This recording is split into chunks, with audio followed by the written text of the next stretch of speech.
আমি আসলে আপনার এই প্রশ্নের উত্তর দেওয়ার আগে আমি যেহেতু বিমান বাহিনীকে রিপ্রেজেন্ট করছি, তো বিমান বাহিনী কিভাবে কাজ করছে, প্রতিকূলতা চ্যালেঞ্জ মোকাবেলা করে, তাহলে হয়তো আমি এই আস্থার বিষয়টাতে কিছুটা আসতে পারবো।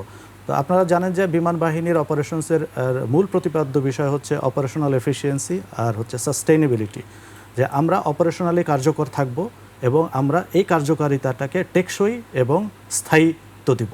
তো সেই মূল প্রতিপাদ্য বিষয়টিকে সামনে রেখে আমরা কিন্তু, আপনি লক্ষ্য করবেন, সেই 1995 সাল থেকে আমরা কিন্তু বিভিন্ন ধরনের বৈরী পরিবেশে, আপনি যদি কুয়েতের ডেজার্ট থেকে শুরু করে কঙ্গোর দুর্গম পাহাড়ি এলাকা, জঙ্গলাকীর্ণ এলাকা থেকে শুরু করে আপনার চাঁদ এবং মালির সাহারা মরুভূমি, আর এই বর্তমানে আমরা অপারেট করছি সেন্ট্রাল আফ্রিকান রিপাবলিক, সেই ধূসরিত পটভূমিতে। তো এই ধরনের পরিবেশ কিন্তু আমরা আমাদের দেশে দেখি না, বাট আমাদের কিন্তু অপারেট করতে হচ্ছে ওই ধরনের ডিমান্ডিং এনভায়রনমেন্টে। এবং ইউএনে আমাদের কাছে ইউএনের যে রিকোয়ারমেন্টগুলো, সেগুলো হচ্ছে যে আমাদেরকে হিউম্যানিটেরিয়ান এইড সাপ্লাই করতে হবে, আমাদেরকে প্যাসেঞ্জার সাপ্লাই করতে হবে, আমাদেরকে ট্রুপস ইনসারশন করতে হবে, এবং উপদ্রুত এলাকা যেখানে হয়তো ওখানে একটা কনফ্লিক্ট চলমান আছে, সেই জায়গাতে আমাদেরকে ট্রুপস ইনসার্ট করতে হবে, আবার ট্রুপস এক্সট্রাক্ট করে নিতে হবে, গোলাগুলি হচ্ছে, এই ধরনের সিচুয়েশন। আমাদেরকে মেডিকেল ইভ্যাকুয়েশন, ক্যাজুয়ালিটি ইভ্যাকুয়েশন করতে হবে, আমাদের অনেক সময় এরিয়াল রেকগনাইসেন্স, সার্ভেলেন্স, এরিয়াল রিলে, এই ধরনের খুব ডেলিকেটেড মিশনগুলো করতে হবে। তো এটা কিন্তু খুব কম্পিটিটিভ।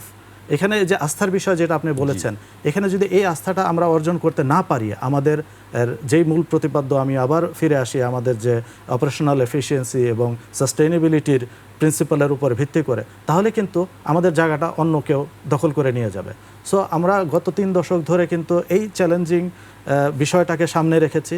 আমাদের প্রশিক্ষণ দেশে ব্যাক ইন দ্য কান্ট্রি, আমাদের যে হোম প্রিপারেশন, এটা কিন্তু আমরা সমুন্নত করেছি। কিছুটা ধারণা দিয়েছে আমার পূর্ববর্তী আলোচক, যে বিপসটের মাধ্যমে ট্রেনিং, আমরা আমাদের নিজস্ব কিছু ট্রেনিং আছে, যেমন রণকৌশল কিংবা আত্মরক্ষার্থে যে প্রশিক্ষণগুলো, এগুলো আমরা করে থাকি। আর আমরা ওই যেটা বললাম, অপারেশনাল এনভায়রনমেন্টের সাথে খাপ খাওয়ানোর জন্য যে আমাদের যে ট্রেনিংগুলো, যেটা হচ্ছে যে আমাদের ফ্লাইং ট্রেনিং, সেটা আমরা নাইট ভিশন গগলসের মাধ্যমে আমরা সেটা সিমুলেট করছি। আমাদের হেলিকপ্টার সিমুলেটর আছে, আমরা কিন্তু সেই দুর্গম এলাকাকে পোর্ট্রে করে আমি সিমুলেটরে নিয়ে আসছি, এবং আমি আমাদের পাইলটদেরকে আমি এখানেই প্রশিক্ষণ দিয়ে দিচ্ছি, যাতে আমি মিশন এরিয়াতে গিয়ে আমার ওই ধরনের বিপাকে পড়তে না হয়। সো এই গ্রাউন্ড ওয়ার্কগুলো আমার হচ্ছে। আর আপনি জানেন যে আমরা কিন্তু এই মিশন করার সুবাদে আমাদের কিছু অনন্য অভিজ্ঞতা হয়েছে। যেমন আমরা আফ্রিকার বেশ কয়েকটি এয়ারপোর্ট ম্যানেজমেন্টের দায়িত্ব পেয়েছি, এবং আমাদের এয়ারফিল্ড সার্ভিসেস ইউনিটগুলো কিন্তু বিভিন্ন সময় এই দায়িত্বগুলো পালন করছে ইউএনের পক্ষ থেকে। ওয়ালটন আবারও মিলিয়নিয়ার অফারে ওয়ালটন ফ্রিজ কিনে আপনিও হয়ে যেতে পারেন মিলিয়নিয়ার। তো আমাদের এটা কিন্তু আমরা একদিনে আমাদের এটা হয়নি, এটার জন্য কিন্তু আমাদেরকে অনেক ট্রেনিং করতে হয়েছে।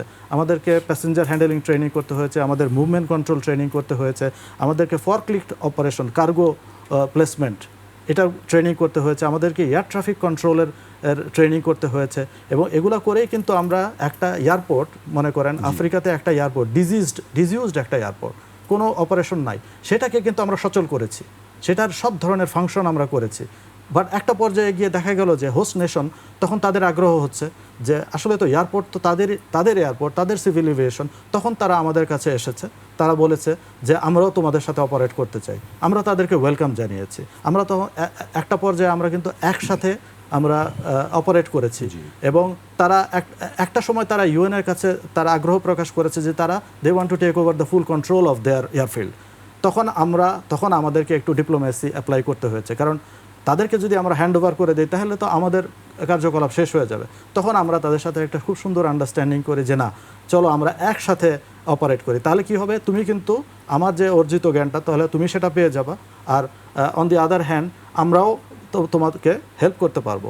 সো আলটিমেটলি যেটা হয়েছে যে আমরা কিন্তু অনেক বছর একসাথে জয়েন্টলি অপারেট করেছি।